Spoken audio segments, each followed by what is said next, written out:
I wonder, has a painting or a piece of art ever changed your life? That's a real question, not just a rhetoric one. I really wonder for some of you. How about deep into your sense of the world or an appreciation for the world? How about provided solace or healing? From well-known icons to paintings and sculpture, I wonder what really happens when we encounter rich images. What I want to share with you today is based on some reflections I wrote several years ago and have over the years shared with congregations. And that body of reflection was really looking at still images. Because I think so many of our folks tend to automatically approach music as a connected experience of spiritual life. A lot of people that I know in Unitarian Universalist community say, when I sing, I don't really know if I can put language to spirituality, but when I sing or when I hear music, I feel it, I know it. I'm moved. Today, I want to celebrate all of the arts, but in particular, I'm going to shine a little bit more light on still images and the visual, because I think that gets underappreciated, actually, for its power in actually helping us as human beings to make meaning. I want to talk to you about art this morning because in a world that is raging and heartbreaking, and while spring is blooming and birdsong is carrying us from April into the next month ahead and into the rest of spring and hopefully into summer, we get to be reawakened. We get to be resensitized to the world. How lucky we are, actually, for the rain that has blessed our lands, and then we have this greenery, right? So beautiful. Speaking of beautiful landscapes, I want to share with you that many years ago, I got an opportunity to go to France with a friend. And it was one of those trips where we had 10 or 12 days to explore many places. And she and I, we loved cities, we loved pastoral landscapes. We only had 10 or 12 days, and we were very different people. We had a very different take on what an enjoyable pace might be for such a trip. I could linger and do much less. And she was a nonstop speed racer and loved to see every single thing. We were actually a very good pair. She helped me to speed up, and I like to think that I helped her to slow down. So one afternoon, we went to Cézanne's studio, the painter's studio in Aix-en-Provence. And there in the gentle afternoon light, we saw where he had done his work. There's a particular painting, Paul Cézanne has a painting called Ginger Jar and Fruit. It's one of his still life paintings. Maybe some of you can picture it, or you can Google it later. In an artist studio in France, some of the objects had been arranged just as they would have been, giving it a sense of untouched, quiet stillness, right where he would have painted Ginger Jar and Fruit. There we were.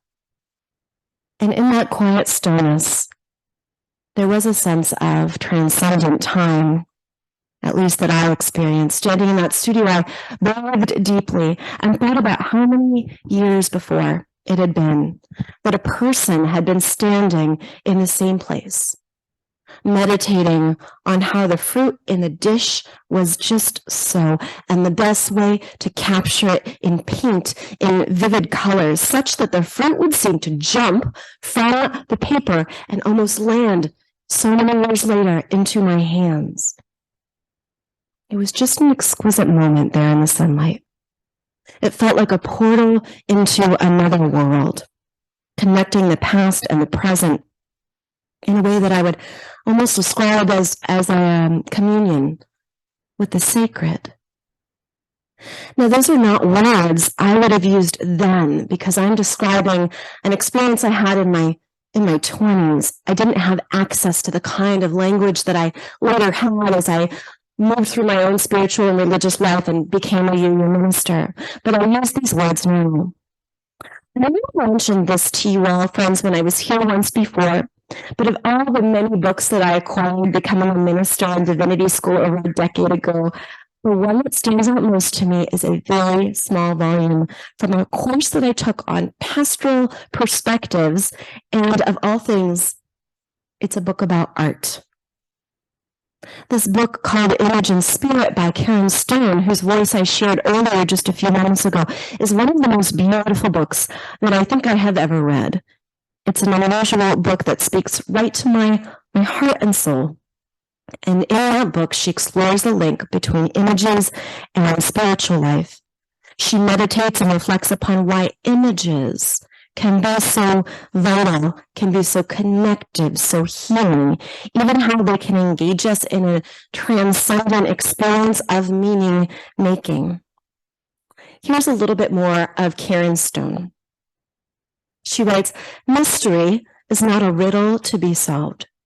It is permanently enigmatic. Uncovering more data will not bring us closer to solving or understanding it, though it might bring us closer to an opportunity for some connection and participation in it. We rather sense mystery. We are drawn to it. Now, if I am putting you to sleep by talking with you about Cezanne, and Cezanne's jar of fruit doesn't really do it for you, like it's just a bowl of fruit, right? Let me prove the case a little more or stir the pot a little more and engage you on this. Aristotle in the 4th century wrote, the aim of art is to represent not the outward appearance of things, but the inward significance. Paul Cezanne, you know, the one that I've been talking about, says, a work of art which did not begin in emotion is not art. It's a bowl of fruit with the juicy shapes, bursting color, and a moodiness that reminds me how I feel sometimes, moment to moment, perhaps when standing in front of a fruit bowl, mid-morning light, caught in a moment in the dance of living, running out the door. Should I grab the fruit or shouldn't I? What nourishes me? A bowl of fruit. It's just a bowl of fruit, right? Congealed light, meditated through someone else's hand, their way of seeing and knowing that is inexplicably familiar to my own. I don't know Cezanne, but I feel this moment. I feel like I've been there. And of course, this is now indistinguishable from my own memory of having once been in France, standing there long after this person I didn't know has left this earth. And maybe it speaks to someone else who I don't know. And then we can stand in a gallery and look at this painting, or we can flip open a page and we still see it. There's a writer who talks about Buddhist illuminated paintings, and she calls this whole phenomenon visual scripture. It's not so much the art itself, but what is evoked in us as human beings as we sit and we behold.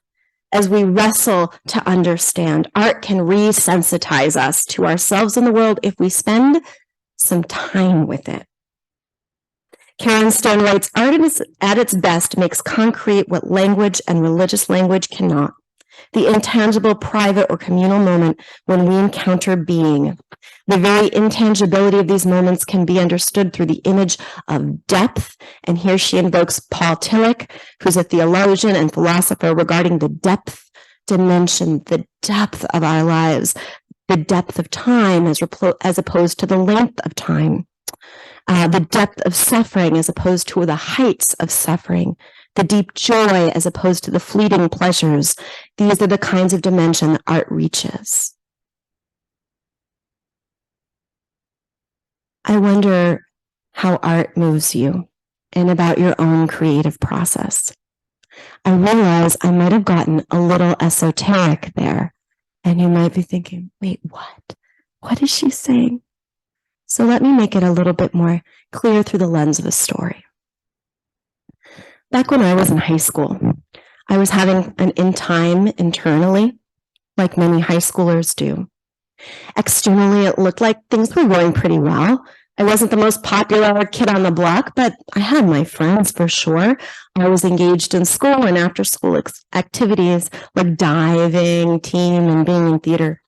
But during my sophomore year in particular, I felt this profound sense of lostness.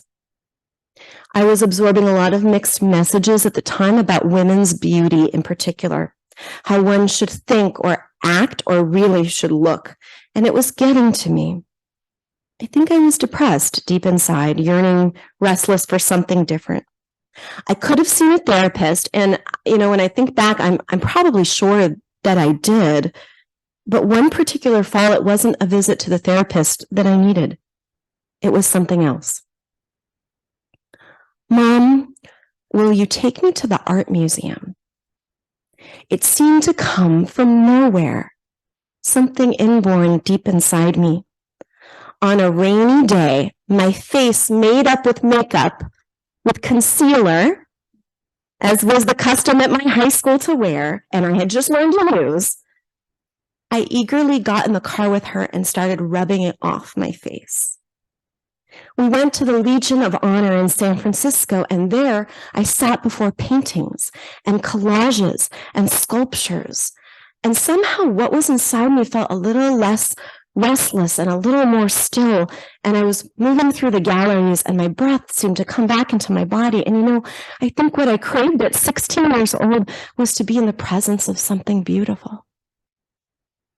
Something beautiful beyond words. Something more big and beautiful than the narrow standards and definitions that were being hurled at me by magazines and peers. I needed to be saved by beauty. The kind that you feel, not the kind that you practice as you emulate cosmetics and how they're doing it in the magazines. I needed to be around images that endured over time, that were complicated and real and confusing and baffling and perspective shifting. I was searching for the real. Now I can tell you I've worked with college students for many years at Mills College, and I can tell you, just like adults, the college students coming right out of high school, they're searching for what's real without the concealer, literally and figuratively. And after that trip to the museum when I was 16 years old, I rarely wore matted makeup again. I rarely felt like I needed to be in the habit of concealing myself. I gave up the concealer because I was more interested in something that was starting to be revealed to me, something that seemed more truthful than make yourself look perfect and camouflage your imperfections. The images that I saw in those galleries were thick and layered and rich with meaning. I had now experienced some of the world that had opened me up. Life is more than high school. A lot of amens to that. Yes. And something started healing me. I felt there was a larger story I could be a part of. And friends, that's what art invites us into, a larger story that we can be a part of. And that if we create something out of our story, we leave it and someone else's story then becomes influenced. And there we are. Karen Stone writes that in an image-saturated world, we are starved for thick images. Pick up our phones and what do we have?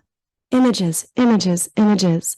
Billboards as we drive, images, television, images. But we're starved sometimes of thick, nuanced images that connect us to something deeper we can feel.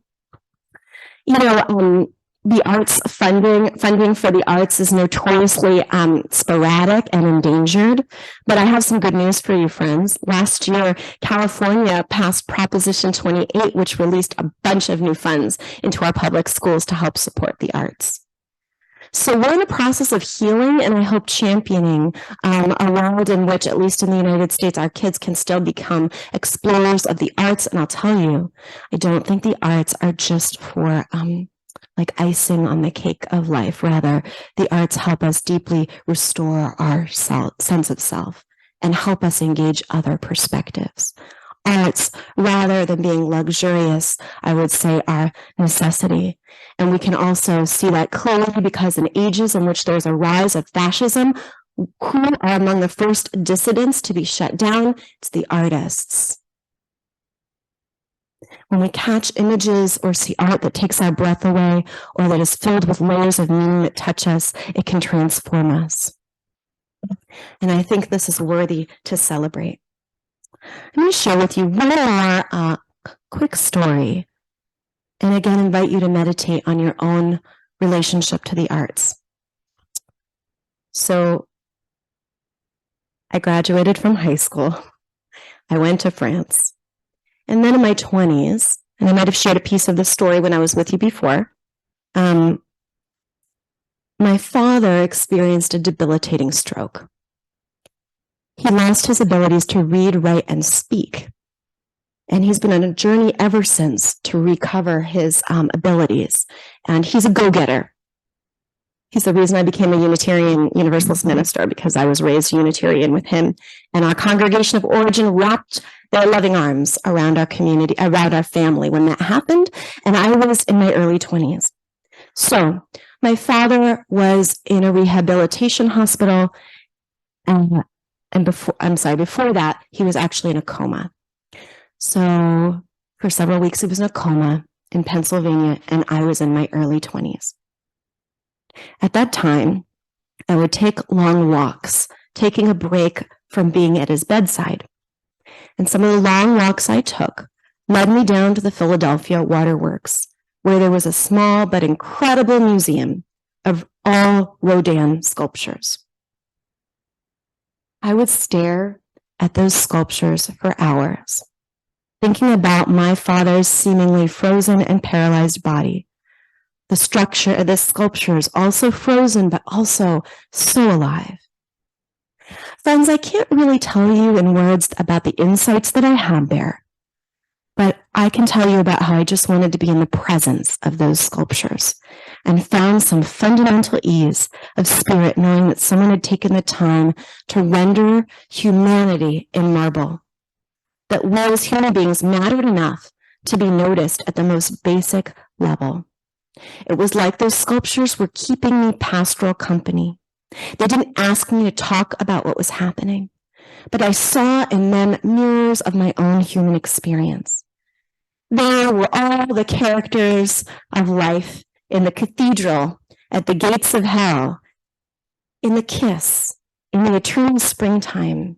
And there was one sculpture, Diana, where she was like curled over and she was wringing her, she was washing the tears from her eyes with her hair.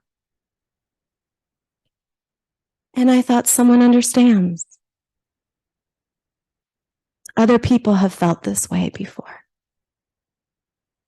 It's not just me. People throughout the millennia in all places have felt this way. And it wasn't catharsis, but it was pastoral presence. A sense of the solidarity of the spirit that helped me know I was not alone. I wonder if a piece of art or art itself has ever transformed your life, ever brought you a sense of solace or support, healing or hope, or bolstered your spirit. One of the last pieces today in our service we'll do is sing together our UU hymn based on a William Blake poem, and the poem goes to see a world in a grain of sand, and heaven in a wildflower, hold infinity in the palm of your hand, and eternity in an hour. I hope that all of us can be reminded of how incredible our human lives are, how we are not alone, and how art can help heal us and transform us. As you go through your spring, I hope that you'll avail yourself of art and celebrate it and talk about it. And if you haven't made art recently, maybe give it a try. Amen and blessed be.